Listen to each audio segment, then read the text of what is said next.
गुरुर्ब्रह्मा गुरुर्विष्णू गुरुदेव महेश्वर गुरु साक्षात परब्रह्म तस्मै श्री गुरुवे नमः। आजच्या या मंगलमय प्रसंगी जमलेले अपतिष्ठ मित्र परिवार, पाहुणे मंडळी, महाराष्ट्रातील नामांकित गायक गुणीजन मंडळी, सगळ्यांचे आभार शब्दामध्ये आपल्याला मानता येणार।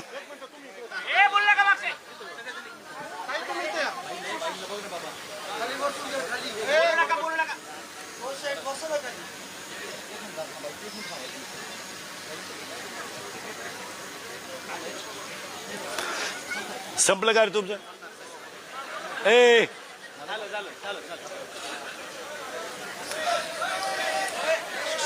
सगळ्यांच्या शब्दामध्ये आभार मानणं माझ्याकडून शक्य नाही, परंतु आजच्या विवाह सोहळ्याबद्दल साखरपुड्याची चर्चा जशी महिनाभर चालली,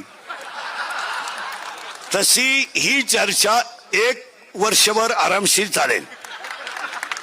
आणि बऱ्याच लोकांची अशी शंका आहे की इंदुरीकर महाराजांनी मुलीचं लग्न का एवढं मोठं का केलं। तर लोकांचा पहिला एक शंका आहे की इंदुरीकर महाराज लोकांना सांगतात की लग्न साधे करा आणि स्वतः मोठा केला। त्याचं उत्तर असं आहे, ज्याची परिस्थिती आहे, ज्याला संतांनी दिलंय आणि ज्याच्यावर ज्ञानोबा रायाची कृपा आहे त्याने जरूर करावं। पहिली शंका आहे।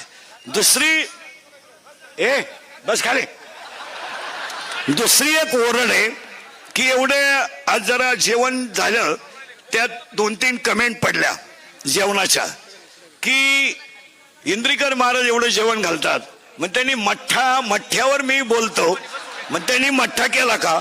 तर पहिला प्रश्न, तो मेठ्ठा मी माझ्या सगळ्या कार्यक्रमातून वजा केला, म्हणजे त्याच्याबद्दल बोलायचं तुम्हाला राईट नाही।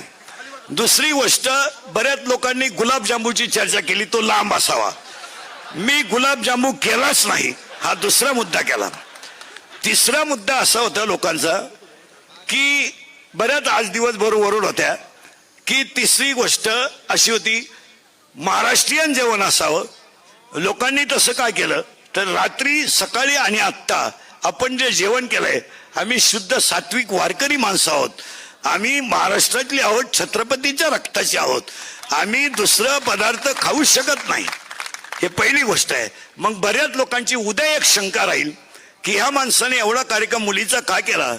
महाराज, तुम्हाला बसणाऱ्याला माहित नसेल, आमची मुलगी आणि मुलगा आज मोठा झाला हे तुम्हाला आज दिसतं, आज माझी मुलगी मोठी झाली हे दिसते, पण आम्ही दोघं कीर्तनकार असताना